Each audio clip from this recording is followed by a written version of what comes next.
তো বন্ধুরা, ফার্স্টে আমি কিছু কথা বলি। কথা হচ্ছে, কিছু একটা অন্ধ ব্যক্তি প্রতিবাদ করছে। প্রতিবাদের কথাগুলো শুনে নাও। লাতি খুব লাগে, যদি মারতেই হয় তাহলে একসঙ্গে দাঁড় করি গুলি চালান। তো আমরা নর্মালি গরিব পরিবার থেকে বিলং করি, কিন্তু ব্যাপার হচ্ছে এখানে কথাটা উল্টো হচ্ছে। কারণটা এখানে, যারা বড় লোক, বড় লেভেলে আছে, বড় লোক, তারা কিন্তু কষ্ট দুঃখ কিছু বুঝতে পারে না। বুঝতে পারে কি?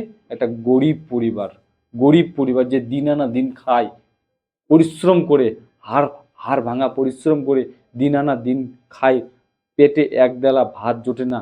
সেই পরিশ্রমটা যারা করে তারাই একমাত্র বুঝতে পারবে যে কষ্ট কি জিনিস।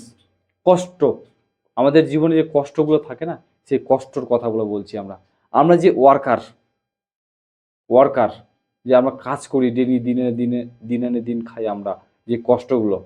একটা বড় বড় বড় ব্যক্তি তাই কি করে, তার কিছু টাকা পয়সা জমানো আছে, সেই টাকাটা ইনভেস্ট করে তাতে ডেভেলপ করে। কিন্তু আমরা গরিব পরিবারে যে ছেলেগুলো বিলং করি, আমাদের কিন্তু সেটা হয় না, বা আমরা করতে পারি না।